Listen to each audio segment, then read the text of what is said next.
ओम ओम ओम रामाय रामभद्राय रामचंद्राय वेदसे रघुनाथाय नाथाय सीताय पतये नमः। श्री राम।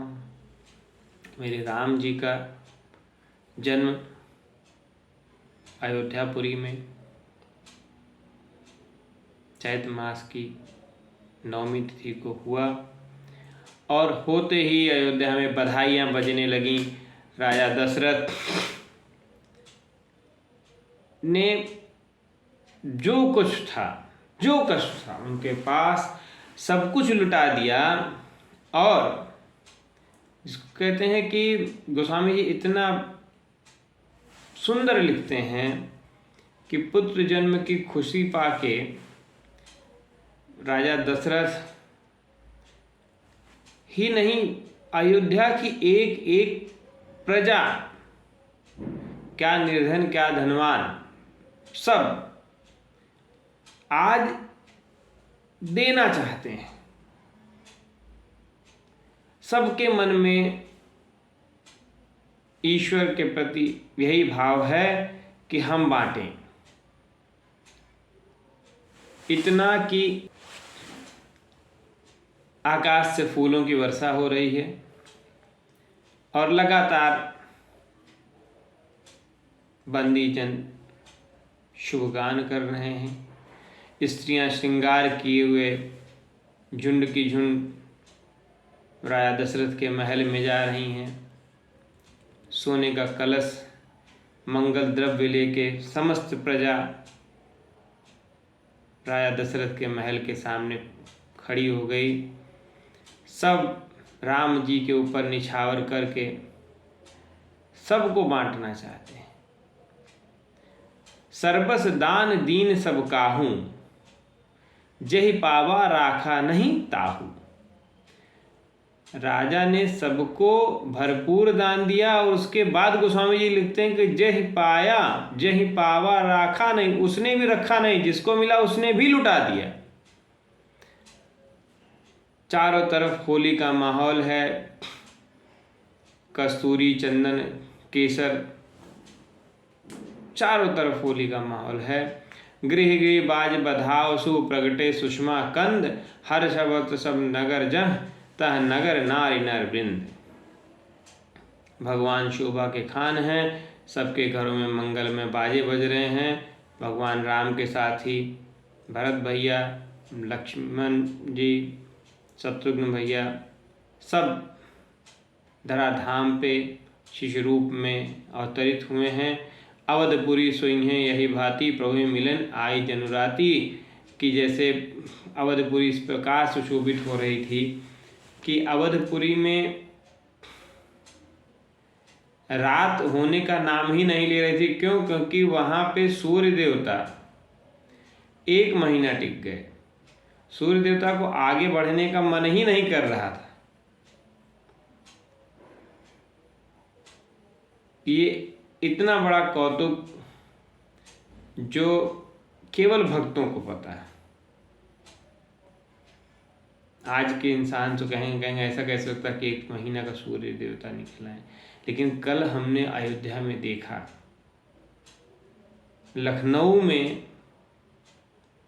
हल्की धुंध थी, पूरी तरह धूप नहीं खिली थी, लेकिन अयोध्या में सुबह से ही खिली धूप थी।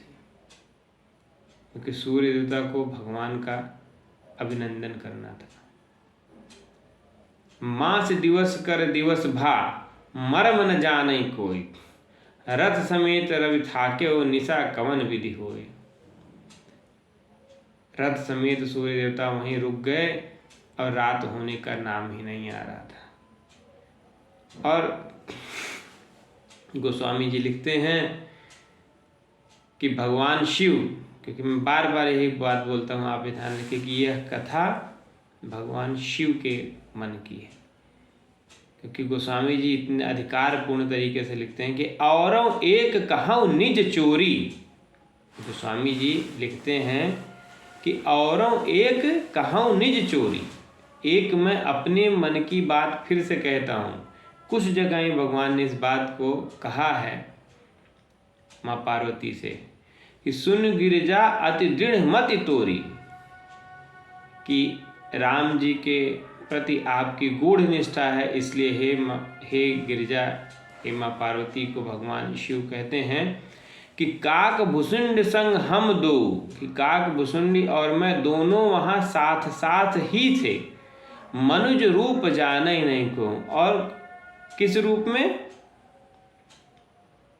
मनुष्य के रूप में। तो कल जब अयोध्यापुरी में मेरे राम जी का श्री विग्रह पुनर्स्थापित हुआ, मेरे राम जी 500 साल बाद दोबारा अयोध्या धाम में आए, तो माने न माने भगवान शिव, काकभूषुंड जी, सब भगवान मेरे श्री हरि का, मेरे राम जी का दर्शन करने के लिए अवश्य पहुँचे हैं। तहीं अवसर जो विधि आवा, दीन भूप जो जहि मन भावा। उस अवसर पे जो जैसे आया, राजा ने उसको जिसको जो अच्छा लगा वो दान में दिया, जिसको जो अच्छा लगा। घोड़े, हाथी, सोने, चांदी, जवाहरात, जो अच्छा लगा जिसको लुटाया राजा ने, ले जाओ। क्योंकि जिसके घर में स्वयं साक्षात प्रभु आ गए, उसको और कुछ चाहिए भी क्या। तो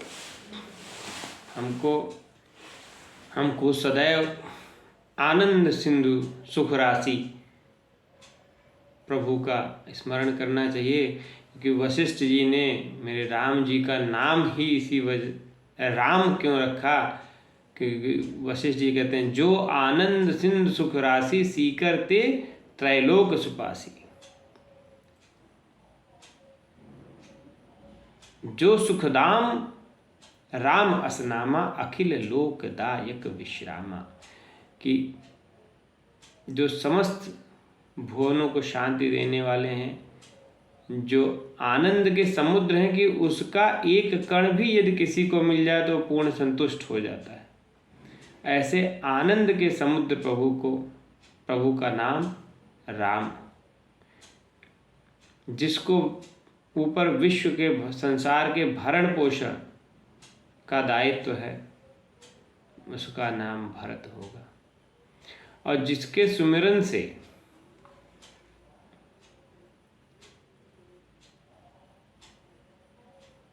शत्रुओं का नाश हो, वह लक्ष्मण। और जो समस्त शुभ लक्षणों के धाम है, वह लक्ष्मण। और जिनके सुनने मात्र से जाके सुमरन ते रिपुनासा, शत्रुओं का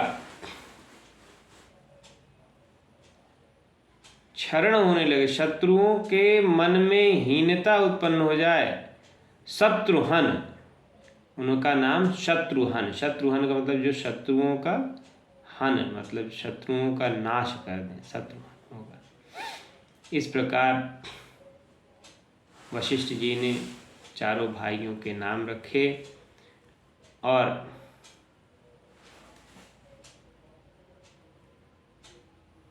राम जी लक्ष्मण जी के साथ, भरत जी शत्रुघ्न जी के साथ, और चारों भाई प्रेम से बाल लीलाएं करने लगे, जो माताओं को अति प्रिय थीं। श्याम गौर सुंदर दुई जोरी, निरखें छवि जननी तृण तोरी। माताएं कहीं नजर न लग जाए इसलिए सीधे देखती नहीं। कैसे देखती हैं? घास का तिनका उठा के, तृण तोड़ के देखती हैं, कि ऐसा न हो कहीं नजर लग जाए।